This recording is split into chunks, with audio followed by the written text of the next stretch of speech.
लो बच्चे लिखे हैं लो बच्चे लो ट्रिपल टेस्ट रहेगा सर पढ़ाओगे टेस्ट कल टेस्ट तो भाई पढ़ाएंगे भी नहीं वो सही है कल सारा शेड्यूल का लो बच्चे लिखना शुरू करें प्राइम आइडिया अरे बात कर दो let R be S let I be an ideal of R, let I be an ideal of R, अब बताते हैं बच्चे AB belongs to I, then either A belongs to I or B belongs to I.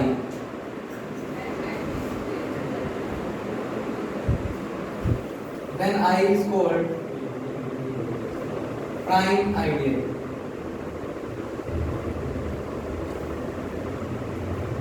Simple सी definition है, simple से एक theorem है, इसके बेस पे बच्चे नोट करें पहले इसको फिर समझते हैं।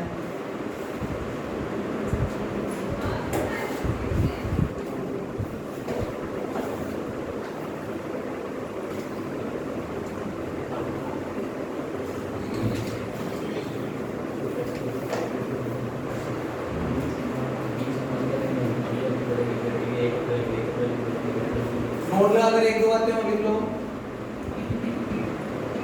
I plus 0 is an identity या फिर इसको बोलते हैं zero element of R upon I with respect to plus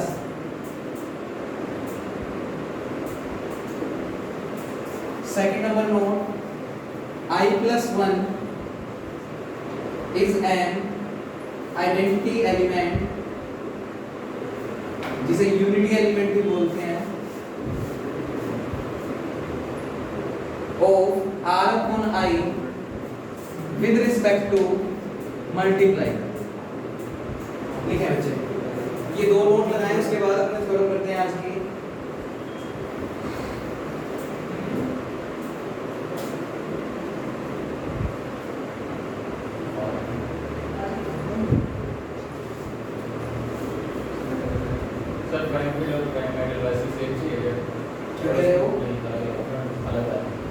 maximum ideal अलग चीज है, प्राइम आइडियल अलग चीज है।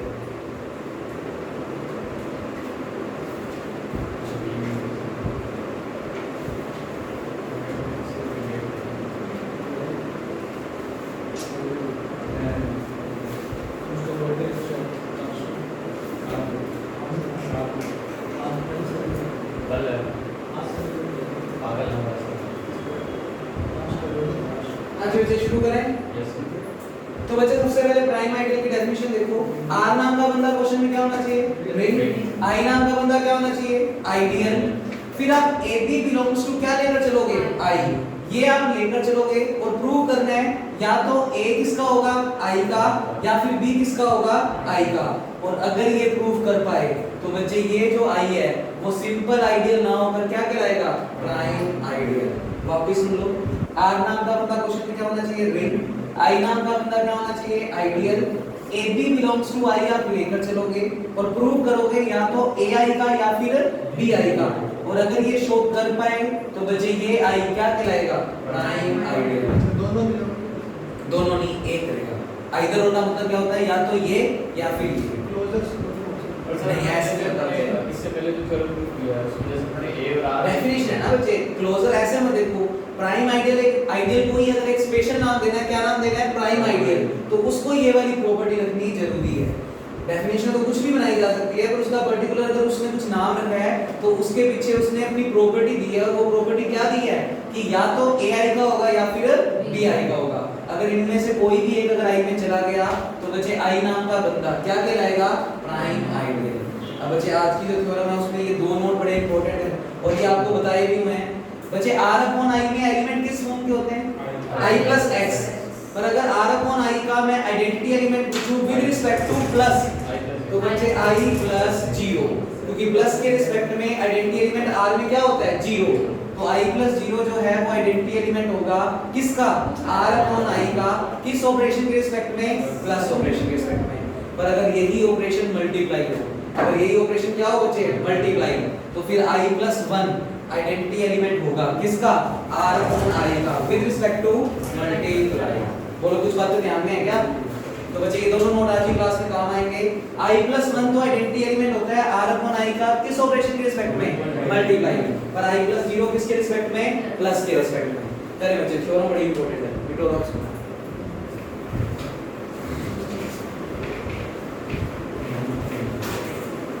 लिखे बच्चे। थ्योरम नंबर है 3.14, लास्ट थ्योरम। बीच में दो थ्योरम है वो कल करेंगे बच्चे। एन आइडियल और ये खत्म बच्चे को। An ideal I of a commutative ring R with unity, note कर लो पहले साथ साथ, is prime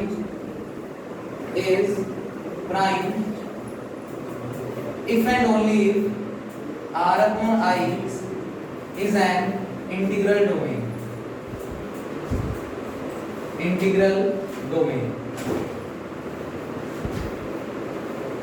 करो चलिए नोट लो।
बच्चे बिना बातें किए इसको चुपचाप नोट करें।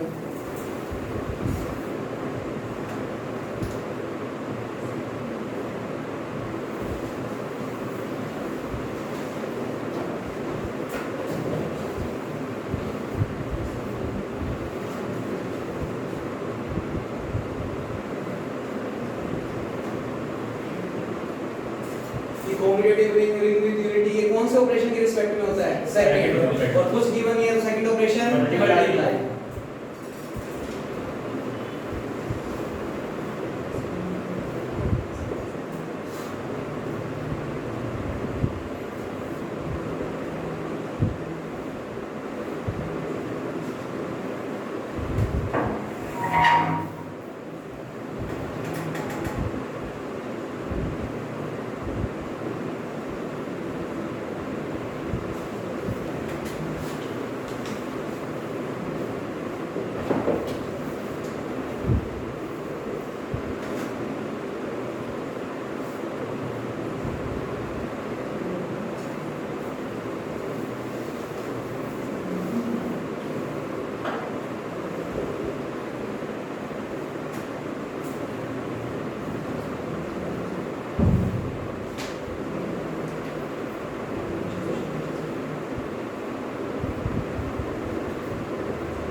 बच्चे यहाँ तक नोट करो, फिर आगे बढ़ते हैं।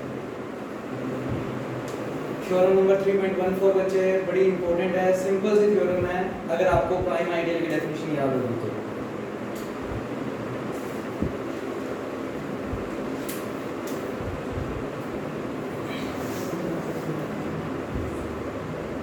कल क्लास डेफिनेटली लग रही है बच्चे, और कल का जो टाइमिंग है वो सुबह 9 बजे है, और बिल्कुल डेफिनेटली कोई मैसेज नहीं आएगा कि कल क्लास ऑफ है या कुछ भी है। कल 9 बजे डेफिनेटली रहेगी। कल मेरे को ये बुक खत्म करनी है, और जो थ्योरम है उस बात काफ़ी बड़ी है, तो कल ही टाइम हो सकता है जहाँ आपको 3 बजे के बाद, मतलब कहने का मतलब 9 से लेकर जब तक वो थ्योरम खत्म नहीं होती तुम्हारे समझने पे है। अगर तुमने अच्छे से समझ ली, फटाफट समझ ली, तो 1 घंटे में खत्म कर देंगे, नहीं तो सवा घंटा 1.5 घंटा जो भी है कल खत्म कर दूंगा। हाँ, कल रिंग की बुक खत्म, कल 2 यूनिट खत्म। क्या करेगा? टेस्ट नहीं है कल, टेस्ट अगले संडे है। अच्छे से लेंगे, ऐसे तैयारी करवानी है। कल 9 बजे की है, ना आगे होगा टाइम ना पीछे होगा, राइट 9 बजे कल क्लास है बच्चे। जिसको आने आ जाना, कल वाली थ्योरम सेक्शन बी में 12 मार्क्स में जाएगी, ये तो वीडियो में समझ लेना। हाँ, सेक्शन सी में 12 नंबर में आनी है बच्चे कल वाली थ्योरम। सिर्फ आपको फील्ड की डेफिनेशन याद होनी चाहिए बस। और कल की क्लास में सभी बच्चे रिंग विदाउट जीरो डिवाइजर की दूसरी डेफिनेशन बच्चे याद करके आओगे। रिंग विदाउट जीरो डिवाइजर की 2 डेफिनेशन थी। एक डेफिनेशन तो थी AB बराबर 0, आइदर A0 और B0। एक डेफिनेशन थी अगर A भी 0 नहीं है, B भी 0 नहीं है, तो A डॉट B भी 0 नहीं होगा। और तुम्हें उस दिन भी बोला था कि जब मैंने रिंग विदाउट जीरो डिवाइजर की डेफिनेशन लिखवाई थी, तुम्हें कहा था पूरे पेपर में मैं A की डेफिनेशन यूज करूंगा, पर जिस दिन रिंग की बुक खत्म करूंगा उस दिन मैं रिंग विदाउट जीरो डिवाइजर की दूसरी डेफिनेशन का यूज करूंगा। कल वो दिन आ गया बच्चे, खत्म। हाँ जी बच्चे, करवा दें इसको फटाफट से। तो देखिए एक सेकंड बोर्ड पे बच्चे, इधर वाला काम मिट होकर मैं और काम कर दूंगा बच्चे। वो कहता एक आइडियल है जिसका नाम क्या रखा हुआ है? आई। वो आइडियल आई किसका है? कोम्यूटेटिव रिंग R का। यानी R कौन सी रिंग है बच्चे? Commutative ring with unity.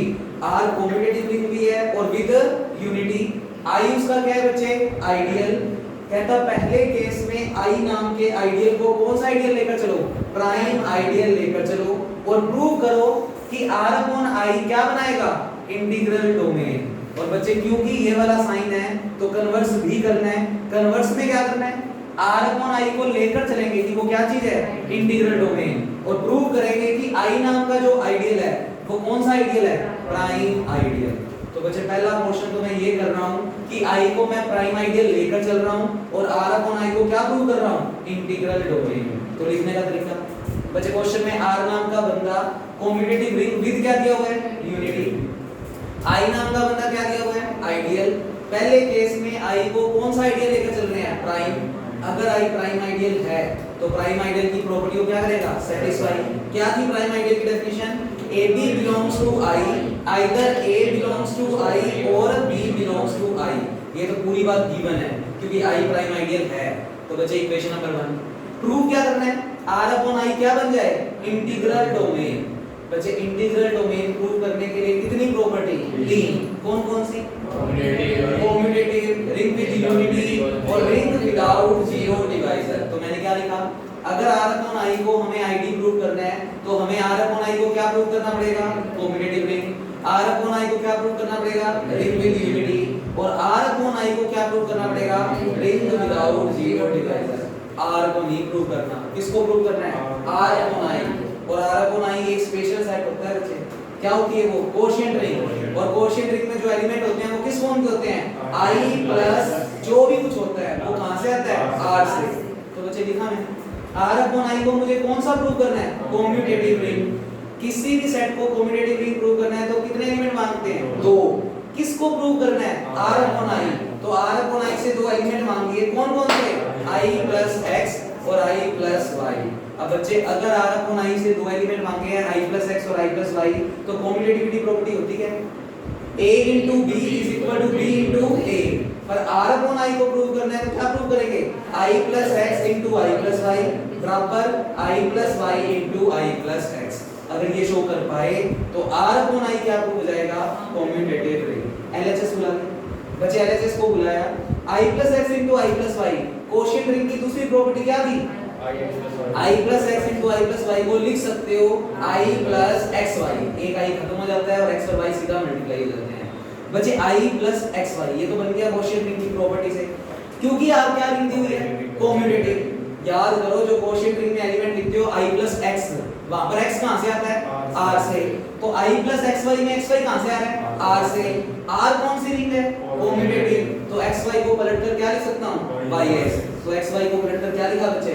yx। अब कोशेंट रिंग की दूसरी प्रॉपर्टी फिर लगा दी रिवर्स में, बचे i प्लस yx को तोड़कर क्या लिख सकता हूं? i प्लस y into i plus x। LHS बराबर क्या आ गया? RHS। तो R अपॉन I कौन सी रिंग प्रूव हो गई? Commutative ring. दूसरे पर प्रूव करना है कि R upon I ring with क्या हो जाए? यूनिटी। R को नहीं प्रूव करना, किसको करना है? R upon I। और ये कम्यूटेटिव हुआ, रिंग विद यूनिटी हुआ, ये किस ऑपरेशन के रिस्पेक्ट में होता है? Multiply, second operation. तो बच्चे अगर R अपॉन I को रिंग विद यूनिटी शो करना है तो मैंने बात शुरू की R से। R क्वेश्चन में दिया हुआ है रिंग विद यूनिटी। अगर R रिंग विद यूनिटी है तो 1 R के पास है। अगर 1 R के पास है और रिंग के एलिमेंट में जैसे ही I जोड़ते हैं तो वो किसका बन जाता है? R अपॉन I का। तो I प्लस 1 किसका हो गया? R अपॉन I का। अब मुझे बस इतना शो करना है कि ये जो I प्लस 1 है वो यूनिटी एलिमेंट बन जाए। क्या बन जाए? Unity element. अरे यूनिटी एलिमेंट का मतलब आइडेंटिटी वही होता है, किसके रिस्पेक्ट में? मल्टीप्लाई के रिस्पेक्ट में। R अपॉन I में अगर आइडेंटिटी एलिमेंट मल्टीप्लाई के रिस्पेक्ट में लगाएं तो क्या होता है? Element into identity is equal to element. बच्चे अब ये लाइन प्रूव करनी है। अगर ये लाइन प्रूव कर दी तो i प्लस 1 आइडेंटिटी एलिमेंट हो गया किस ऑपरेशन के रिस्पेक्ट में? मल्टीप्लाई। तो बच्चे LHS को बुला लें i plus x into I plus 1। Quotient ring की सेकंड प्रॉपर्टी से क्या लिख सकते हो? i plus x into 1। बच्चे r क्वेश्चन में क्या है? Ring with unity. अगर r रिंग विद यूनिटी है तो उसमें आइडेंटिटी लो लगेगा, यानी element into identity is equal to element. और बच्चे चेक करो RHS आ गई, तो इसका मतलब आइडेंटिटी लो सेटिस्फाई हो रहा है। तो i प्लस 1 हमारा क्या बन गया? Ring with unity element. तो बच्चे r अपॉन I में हमने किसको ढूंढ दिया? Ring with unity. पर हमें आईडी प्रूव करना है तो एक प्रॉपर्टी हो रह गई, r अपॉन I को क्या प्रूव करना है? Ring without zero divisor. अब ये शानदार है बच्चे, r अपॉन I को ring without zero divisor prove करना है। अगर r को प्रूव करते हैं तो क्या लेकर चलते हैं और क्या प्रूव करते हैं? ab बराबर 0 लेकर चलते हैं, प्रूव करते हैं आइदर a0 और b0। आज हमें r को नहीं प्रूव करना, किसको करना है? r अपॉन I को।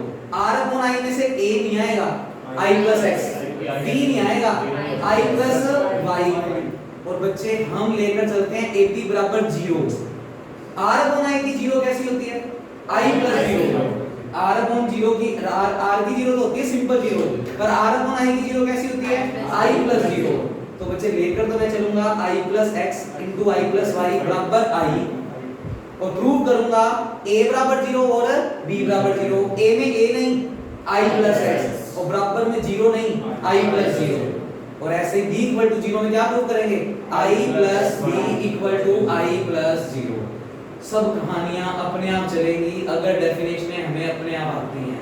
अगर हमें डेफिनेशनें नहीं आती तो सारी थ्योरम में रटनी है। अगर हमें डेफिनेशनें आती हैं तो आज आइडियल की हम लगभग सेकंड लास्ट क्लास में हैं बच्चे, और एक एक थ्योरम लॉजिकल है, सब कुछ लॉजिकल था अगर आप साथ साथ पढ़ते बच्चे।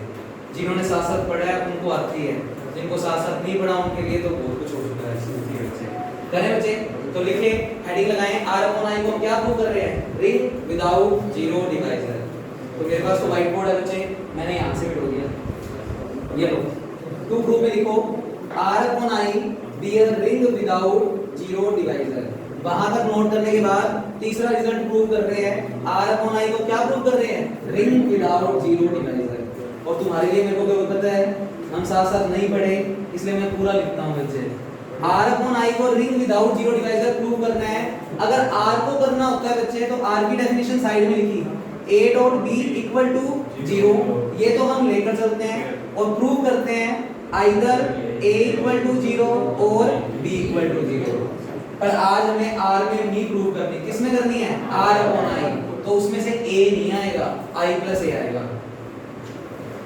r अपॉन I को अगर ring without zero divisor prove करना है तो आप लेकर चलोगे, इफ ये चीज हम लेकर चलते हैं a b बराबर 0, a ना होकर क्या है बच्चे? i प्लस a, b ना होकर क्या है? i प्लस b, और 0 0 ना होकर क्या है i प्लस 0, क्योंकि r अपॉन i की बात कर रहे हैं बच्चे, r की बात नहीं कर रहे। तो r में हर एक एलिमेंट i प्लस कुछ की फॉर्म में होता है, तो a ना होकर i प्लस a, b ना होकर i प्लस b, और 0 भी 0 ना होकर क्या i प्लस 0। ये लाइन तो हम लेकर चलेंगे, ab बराबर 0। प्रूव क्या करेंगे, आइदर a बराबर 0 और b बराबर 0। हाँ सौरभ कुछ पता लग रहा है क्या? x y ले सकते हो, एलिमेंट के नाम a low, b low, x low, y low, r से आ रहे हैं, r से आ रहे हैं, x y में क्यों कंफ्यूज हो रहे हो? एलिमेंट के नाम तो अल्फा बीटा भी रख सकते हैं हम, हमारी मर्जी है। लिखे बच्चे, टू प्रूव इक्वेशन 1 क्यों बदलनी पड़ेगी बच्चे? एलिमेंट्स की नोटेशन है, a से लिख दो, x से लिख दो, पूरी थ्योरम में x y a b कुछ मर्जी चलने दो, कोई फर्क नहीं पड़ता। हाँ बच्चे, सौरभ हिंदी में भी सौरभ है और इंग्लिश में S O U A R B, spelling तो अलग होगी तो अलग, पर मीनिंग तो सौरभ ही है ना। चलो इधर आ जाओ। हाँ बच्चे तुम बताओ क्या प्रूव करना है फिर? आइदर a 0, a ना होकर क्या है i प्लस a, 0 0 ना होकर i प्लस 0। तो हमें प्रूव करना है आइदर ये लाइन आ जाए i प्लस a बराबर आ जाए i प्लस 0 के, और i प्लस b बराबर आ जाए i प्लस 0 के। ये लाइन हमें लेकर आनी है। अगर ये आ पाई तो प्रूव होगा कि r अपॉन i क्या है, रिंग विदाउट जीरो डिवाइजर। और अगर तीनों हो गई तो r अपॉन i क्या प्रूव हो गया, आईडी। थ्योरम का पहला पार्ट खत्म हो जाएगा। अब इसको प्रूव करने के लिए बच्चे बोर्ड देखो, बस ये एक पार्ट समझना था। हमें ये चीज तो गिवन है और ये चीज हमें प्रूव करनी है। बच्चे बड़े आराम से प्रूव करते हैं। पहले मैंने जो चीज गिवन है उसको बुला लिया। गिवन क्या है? हाँ गिवन क्या है, i plus a dot i plus b बराबर i प्लस 0। ये तो हम लेकर चलते हैं। अब बच्चे इसको लेकर चले तो कोशेंट रिंग की सेकंड प्रॉपर्टी क्या होती है, इसको क्या लिख सकते हैं, i प्लस ab। और बच्चे बराबर में क्या चल रहा है, i प्लस 0। 0 को लिखे ना लिखे कोई फर्क नहीं है, सिंपल i लिख दिया। अच्छा कल तुम्हें मैंने फंडामेंटल थ्योरम करवाई थी बच्चे, उसने एक छोटी सी प्रॉपर्टी यूज की थी मैंने, अगर capital H plus small h equal to capital H, therefore small h belongs to capital H। लगाना मेरे साथ, H plus small h equal to capital H, तो small h belongs to capital H। Small h में कौन है, AB, capital H में कौन है, I। बोलो ये लाइन अपने आप आएगी, AB बिलोंग्स टू I आ गया। और क्वेश्चन में हमें I क्या दिया हुआ है, प्राइम आइडियल। बच्चे जब भी ये वाला साइन होता है ना तो इसका मतलब होता है जो चीज आप प्रूव कर रहे हो उसमें इस पहले वाली चीज का यूज करना जरूरी है। अब हो रहा है क्योंकि आई में क्या दिया हुआ है, प्राइम आइडियल। अगर आई प्राइम आइडियल है और ये लाइन आ चुकी है तो आप रिजल्ट लिख सकते हो either A belongs to I और B बिलोंग्स टू I। तो रीजन में लिखा क्योंकि I is a prime ideal, ये गिवन है I एक प्राइम आइडियल है इस थ्योरम में। और अगर I प्राइम आइडियल है तो मैं इस लाइन के बाद लिख सकता हूं either A belongs to I और B बिलोंग्स टू I। लिखा मैंने either A belongs to I और B बिलोंग्स टू I। अब बच्चे अगर ये लाइन लिख पाया मैं तो यहां पर पढ़ना small h belongs to capital H, तो capital H plus small h equal to capital H। ये वाली प्रॉपर्टी उल्टा लगा रहे हैं, यानी रीजन में क्या दे रहा हूं, अगर small h belongs to capital H तो capital H plus small h बराबर कैपिटल H। लिखना मेरे को बताना क्या लिखा जाएगा, आइदर तो चल ही रहा है, I किसके यहां काम कर रहा है, कैपिटल H की जगह। तो बच्चे I plus small a equal to I, और यहां से I plus small b equal to I। और बच्चे अगर ये लाइन आ गई तो यही तो प्रूव करनी है, I प्लस a बराबर I प्लस 0। I प्लस 0 लिख दो, चाहिए 0 इस तरह जोड़ना चाहते हो जोड़ दो, नहीं तो नहीं जोड़। मैं लिख ही देता हूं क्योंकि कई बार तो यही डाउट रहेगा कि प्रूव वाली लाइन में कुछ 0 था इसमें 0 था नहीं, लिख दो। कुछ नहीं है, अगर डेफिनेशन याद है तो बच्चे पेज भरा है हमने भले ही डेढ़, पर उसमें काम की बात कुछ नहीं थी। अगर हमें डेफिनेशन याद है तो पता लग रहा है कि ये प्रूव हो गया। तो क्या लिखें, R upon I is a ring without zero divisor। So R upon I is a ring without zero divisor। तो बच्चे अगले संडे तुम्हारा 3 घंटे का टेस्ट है इस रिंग का, बिल्कुल टेस्ट पेपर बना चुका हूं और कल संडे को डेफिनेटली मैसेज नहीं आएगा आप लोगों के पास कि छुट्टी है। 9 बजे मैं मेरी रिंग की बुक खत्म करने के लिए आ जाऊंगा। कल क्लास में एक बच्चा बैठा हो, 2 बच्चे बैठा हो, मैं बोर्ड पे वीडियो बनाकर नोट करके सर एनएम का नहीं है। हां एनएम का नहीं है, रिंग का, क्योंकि वेक्टर स्पेस की बुक साथ में चलेगी तो वो याद हो जाएगी फिर बच्चे। कोई बात नहीं, आइडियल पूरी पढ़ देना। r upon i is a ring without zero divisor. और अगर ये भी प्रूव हो गया तो बच्चे r upon i क्या प्रूव हो गया? Integral domain. पहला काम खत्म हो गया। So r upon i is an integral domain. Integral domain लो बच्चे, r upon i हमें प्रूव हो गया। क्या चीज हो गई? Integral domain. कन्वर्स में क्या है? कन्वर्स में इंटीग्रल डोमेन गिवन है और बच्चे हमें r i को क्या प्रूव करना है? Prime ideal. तो हेडिंग लाइन कन्वर्स। कन्वर्स में गिवन है कि r upon i तो एक इंटीग्रल डोमेन है। Given r upon i is an integral domain. ये आईडी है। अगर r upon i आईडी है तो उसमें कितनी property satisfy? 3, commutative, ring with unity और ring without zero divisor. Proof में लिखो, to prove i be a prime ideal. देखो बच्चे अभी बातें कर रहे हो, बाद में पेपरों में ये थ्योरी में चलानी नहीं है, ये चलती नहीं है। रट्टा कितना मर्जी मार जाओ, चलेंगी नहीं। चलेंगी तभी जब हमें चलानी आएंगी, और वो चलेंगी देखो कैसे। i को क्या प्रूव करना है? Prime ideal. अब जिसको पता होगा कि क्या लेकर चलना है और क्या प्रूव करना है, थ्योरम चल पड़ी। i को अगर प्राइम आइडियल प्रूव करना है तो क्या लेकर चलते हैं? ab belongs to i। और प्रूव क्या करते हैं? either a belongs to i और b belongs to i। तो लेकर चल रहे हैं हम ab belongs to i। ये प्राइम आइडियल की कंडीशन होती है कि आप ये चीज लेकर चलोगे और प्रूव करोगे either a belongs to i और b belongs to i। अगर ये प्रूव कर पाए तो प्रूव हो जाएगा कि ये i जो है वो कौन सा आइडियल है? Prime ideal. और b belongs to i। अब ये भी पता होना चाहिए कि लेकर चलते हैं इसको, ये प्रूव करते हैं तो बाद में फिर किसको बुलाते हैं? जो लेकर चलते हैं। लेकर क्या चल रहे हैं? ab belongs to i, तो उसको बुलाते हैं। उसके बाद लिखो ab belongs to i लेकर चल रहे हैं। सिंस हमें दिया हुआ है ab belongs to i, ये तो हम लेकर चलेंगे बच्चे। अब सुनो बच्चे, अगर ab belongs to i है तो हमने प्रॉपर्टी पढ़ी है small h belongs to capital H, तो capital H plus small h equal to capital H। तो साइड में एक रीजन दिया, यदि small h belongs to capital H, therefore capital H plus small h equal to capital H। इसको बोलो फिर क्या लिखेंगे बच्चे? i plus ab is equal to i। अरे कोशियंट रिंग की सेकंड प्रॉपर्टी से इसको क्या ब्रेक कर सकते हो? i plus a into i plus b। तो लिखा by definition of quotient ring, ये कोशियंट रिंग की डेफिनेशन ही होती है, प्रॉपर्टियां सारी। इसको लिख सकते हो i plus a into i plus b बराबर में चल रहा है बच्चे i। अब क्या यूज हो रहा है? Ring without zero divisor. किस में? r upon i में, क्योंकि इस वक्त गिवन है कि r upon i क्या है? id। अगर r upon id है तो r upon i ring without zero divisor वाली प्रॉपर्टी को क्या करता है? सेटिस्फाई। तो अगर i a डॉट b बराबर 0 चल रहा है तो इधर a 0 और b 0। तो यहाँ पर रीजन में लिखो क्योंकि r upon i is a ring without zero divisor is an id। ये id है तो इसमें ring without zero divisor वाली प्रॉपर्टी क्या हो रही है? Satisfy. So r upon i is a ring without zero divisor।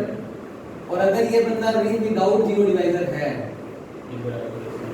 अगर ये बंदा रिंग विदाउट जीरो डिवाइजर है तो बच्चे इस स्टेप को ब्रेक करके लिख सकते हो AB बराबर 0, आइदर A0 और B0। तो आइदर, तो यहां से मैं एरो लगा रहा हूं, तुम भी लगा लेना जिससे याद रह जाए बात। यहां पर रिंग विदाउट जीरो डिवाइजर वाली प्रॉपर्टी लग रही है AB बराबर 0, आइदर A0 और B0, क्योंकि R upon I की 0 0 नहीं होती, I प्लस 0 होती है। तो आइदर ये 0 यानी I plus A equal to I और I plus B equal to I। पता लगा कुछ? A डॉट B बराबर 0 अगर R upon I ring without zero divisor है तो आइदर ये इक्वल टू दिस आइदर ये इक्वल टू दिस। बोलो क्लियर है? यहाँ पर उल्टी property capital H plus small h equal to capital H, तो small h belongs to capital H। तो रीजन में लिखो यदि h plus h is equal to small h तो आप लिख सकते हो small h belongs to capital H। तो यहाँ पर A बिलोंग्स टू चला गया बच्चे I और B बिलोंग्स टू चला गया I, और यही प्रूव करना था। अगर ये प्रूव हो गया तो I क्या प्रूव हो गया? Prime ideal. तो नीचे लिख दो सो I is a prime ideal. So I is a prime ideal। लो बच्चे नेक्स्ट वन लिखे, कर दो जल्दी जी। अरे ये समझ में आ गया बच्चे? कल की कहानियां सारी ये वाली चलनी है। कल क्या क्या पढ़ के आना पहले सुन लो, कहानी सुन लो पहले पूरी। रिंग विदाउट जीरो डिवाइजर की दूसरी डेफिनेशन जो बच्चा पढ़कर आएगा उसको बहुत बेहतरीन तरीके से कल की थ्योरम समझ आएगी और 12 नंबर में जाएगी बच्चे। थ्योरम दो ही कही है तुम्हें, या तो state and proof fundamental theorem of ring morphism जो कल कर चुके हैं और एक जो कल करेंगे बच्चे। उसके लिए तीन ही बातें पता होनी चाहिए। मैं थ्योरम में उनके अलावा कोई बात ही नहीं करूंगा, मैक्सिमल पता होना चाहिए, करवाया हुआ है देख कर आना। रिंग विदाउट जीरो डिवाइजर की दूसरी डेफिनेशन पता होनी चाहिए, देख कर आना। और तीसरा बच्चे फील्ड में कितनी प्रॉपर्टी होती है देख कर आना। उसके अलावा चौथी बात मैं करूंगा पूरी थ्योरम के अंदर फील्ड की वही कम्युनिटी आइडेंटिटी वही बस बच्चे वो तुम देख कर आओगे बस। कल जो देख कर आएगा वो पक्की बात है कल की थ्योरम अच्छे से समझ के रहेगा। हाँ यही तीन प्रॉपर्टी होती है बच्चे, विश्वास रखो खुद पे। जब डेली क्लास लगा रहे हो तो पढ़ लिया। हाँ जी बच्चे नेक्स्ट थ्योरम लिखें।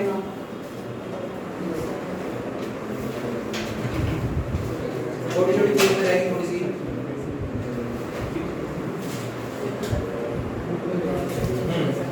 लिखो बच्चे थ्योरम नंबर 3.7।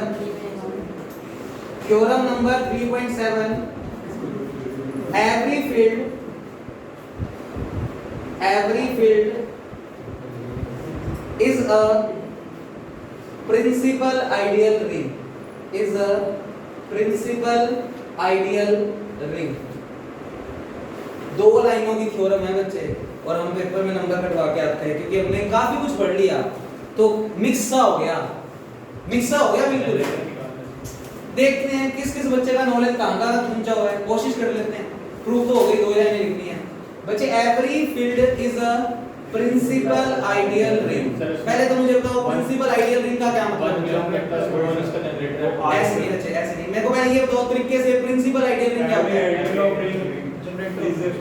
अगर किसी रिंग के जितने भी आइडियल बन रहे हैं वो सभी के सभी प्रिंसिपल आइडियल हैं, और सभी के सभी प्रिंसिपल आइडियल होने का मतलब जितने भी आइडियल हैं उनके सबके जनरेटर हैं। उन सबके क्या है बच्चे?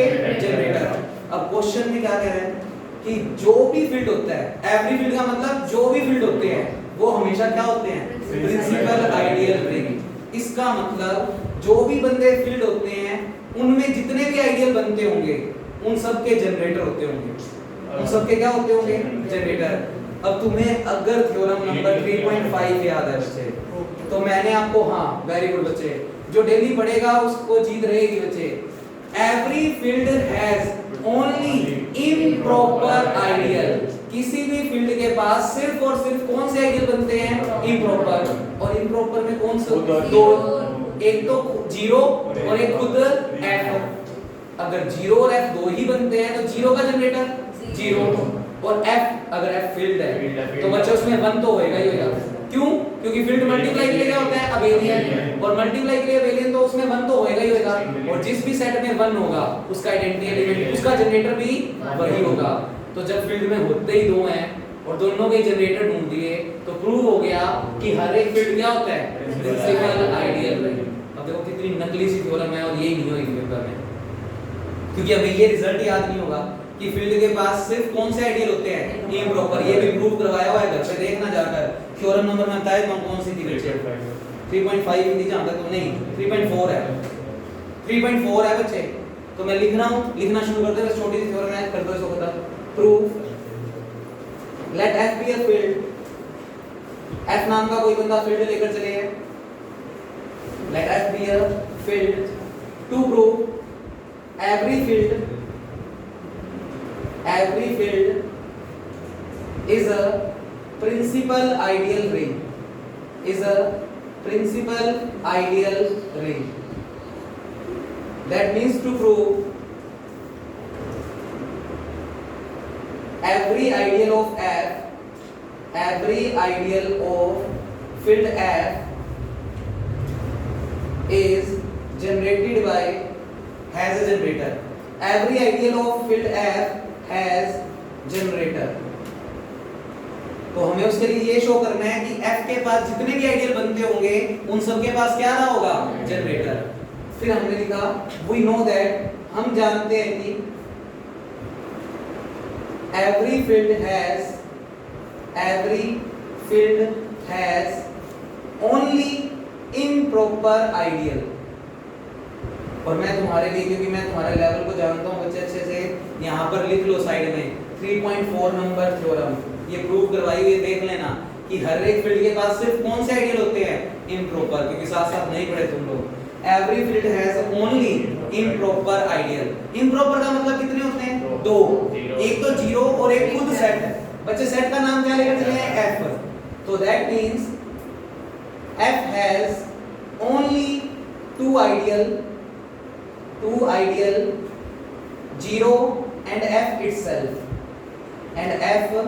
itself, अरे ये किसको रिप्रेजेंट कर रहा है, सेट को। करली ब्रैकेट लगाया हुआ है तो किसको दिखाता है, सेट को। बड़ा ब्रैकेट लगाते हैं तो किसको शो करता है, जनरेटर को। तो ये दोनों ही सेट लिखे हैं मैंने। ये जीरो लगाकर ये वाला ब्रैकेट लगाया तो सेट है, और ये एफ नाम का सेट लेके चले हैं, क्योंकि एफ एक फील्ड है और फील्ड के पास सिर्फ कौन सा आइडियल होते हैं, इम्प्रॉपर। और इम्प्रॉपर में कौन से दो होते हैं, जीरो और खुद सेट। तो जीरो और एफ। अब बच्चे एफ फील्ड तो है ही, अगर एफ फील्ड है तो वो मल्टीप्लाई के लिए अबेलियन। तो एफ के अंदर मल्टीप्लाई के रिस्पेक्ट में आइडेंटिटी एलिमेंट कौन होगा, 1। और जिस भी सेट में 1 हो उसका जनरेटर भी कौन ही होता है, 1। तो यहां पर लिखें हियर जीरो सेट का तो जनरेटर हो गया जीरो। अब यहां बड़ा ब्रैकेट लगाया है तो ये जनरेटर को शो कर रहा है। And F is a field, so E equal to 1 belongs to F, unity element. ये बात याद रखना, यूनिटी एलिमेंट का मतलब भी क्या होता है, मल्टीप्लाई के रिस्पेक्ट में आइडेंटिटी एलिमेंट। तो बच्चे F का जो जनरेटर है उसे E बोलते हैं। E का मतलब क्या बोलते हैं, 1 अगर मल्टीप्लाई है। अगर वैसे कोई ऑपरेशन होता है तो आइडेंटिटी एलिमेंट E तो होएगा ही होएगा, क्योंकि कोई भी चीज फील्ड है तो वो मल्टीप्लाई के लिए क्या होगी, अबेलियन। अगर मल्टीप्लाई के लिए अबेलियन होगी तो उसमें E नाम का आइडेंटिटी एलिमेंट जरूर होगा। और जो मल्टीप्लाई के रिस्पेक्ट में आइडेंटिटी एलिमेंट होता है वही सेट का क्या होता है, जनरेटर। तो बच्चे F का जनरेटर कौन हो गया, E एक्चुअली में कितना है बच्चे, 1। दो ही बन रहे थे और दोनों ही आइडियलों में क्या बिठा दिया, जनरेटर। और हमने पढ़ा हुआ है प्रिंसिपल आइडियल रिंग किसको बोलते हैं, जिसमें जितने आइडियल बनते हैं वो सभी क्या होने चाहिए, प्रिंसिपल आइडियल। यानी जितने भी आइडियल बनते हैं वो सभी के सभी में क्या होना चाहिए, जनरेटर। हमने दोनों में ढूंढ दिया और दो ही बन रहे थे। तो लिखो, so every field is a principal ideal ring. छोटी सी थ्योरम 4 नंबर में जाने के लिए बैठी है बच्चे, कह रही है कि 4 नंबर लेने हैं तो मुझे पढ़ लो। अब नहीं पढ़ते तो वो 4 नंबर नहीं देके जाएगी बच्चे, ये 4 नंबर देने के लिए बैठी है। जाना नहीं है अभी, आपको जाने जाओ बच्चे, बाकी बच्चे नोट करें। 4 नंबर के लिए थ्योरम है बच्चे, 4 नंबर में भी आए तो पेपर में ये वाली थ्योरम पूरी करके आओगे लेम्मा के रूप में। कौन सी, कि हर एक फील्ड के पास कौन से आइडियल होते हैं, इम्प्रॉपर। वो लेम्मा के रूप में पहले लिखोगे, फिर हेडिंग लिखोगे main of proof of main theorem, और फिर ये थ्योरम पूरी लिखोगे बच्चे, ठीक है ना। हां, भूल चूक मत जाना, अगर ना आती हो तो जैसे लिखाई है वैसे लिख देना बच्चे। कुछ गलत लिख के आओगे उससे बढ़िया जैसा लिखा है वैसा लिख दो, वो साफ सुंदर दिख रहा है, ठीक है बच्चे। सही तरीके से मैनेज कर पाओ तो लिख देना बच्चे, क्योंकि कॉम्प्लिकेटेड है, कहीं मिक्स करने के चक्कर में लेम्मा उधर हो जाए वो उधर हो जाए, फिर मत करना लड़की बच्चे। बोलो हो जाएगा ये काम। नेक्स्ट थ्योरम मैं कर नहीं रहा, सिर्फ स्टेटमेंट लिख रहा हूं क्योंकि वो मैंने करवा दिया आज पहली थ्योरम में। लिखो बच्चे, स्टेटमेंट जरूर लिखें क्योंकि पेपर में फिर कंफ्यूज हो जाएंगे। ये तो की नहीं हुई हमने, ये क्या बच्चे,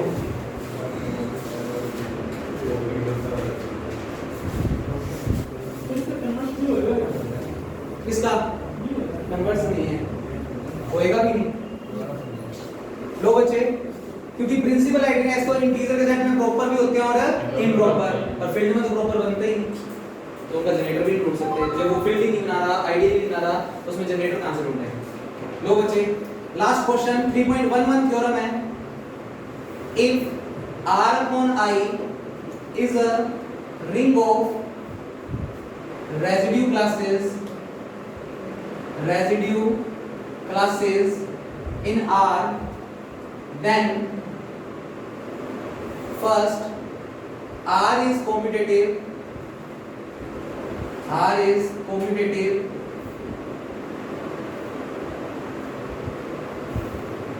prove that R upon I is also commutative,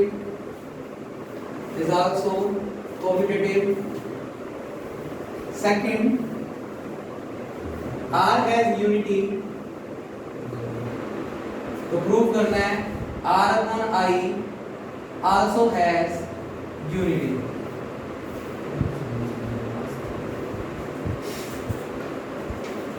लो बच्चे, नकली थ्योरम के कर लिए हमने। आज की पहली थ्योरम का स्टेटमेंट क्या था? R एक रिंग थी जो कि कॉम्यूटेटिव रिंग विद यूनिटी थी। R एक रिंग थी, आज की जो पहली थ्योरम की थी, R एक रिंग थी, वो कैसी रिंग थी? Commutative with unity. और हमें प्रूव करना था कि R upon I क्या होगा? Integral domain. और R upon I को इंटीग्रल डोमेन करने के लिए उसने तीन प्रॉपर्टी प्रूव की थी, जिसमें से एक प्रॉपर्टी थी R upon I क्या होना चाहिए? कॉम्यूटेटिव, और R upon I क्या होना चाहिए? Ring with unity. तो जो पहले दो केस प्रूव किए थे बच्चे, वो as it is copy paste मार देना, क्योंकि याद करो जब मैंने R upon I को कॉम्यूटेटिव प्रूव किया था तो लॉजिक यूज किया था कि R कैसी रिंग है? कॉम्यूटेटिव। तो xy को पलटकर क्या लिखा था? yx। जब R upon I को रिंग विद यूनिटी प्रूव किया था तो उसमें मैं 1 को R में लेकर चला था, और आज भी गिवन है कि R कौन सी रिंग है? Ring with unity. तो 1 R के पास है तो I+1 भी किसके होगा? R में। और फिर प्रूव कर देंगे I+x * I+1 = I+x। तो पहले दो पार्ट जब आईडी प्रूव कर रहे थे R upon I को, तो उसके जो पहले दो पार्ट है वो यहां पर कॉपी पेस्ट मार देना, बस वही थ्योरम है। इसलिए बच्चे गाला हो गई, कर दोगे क्या?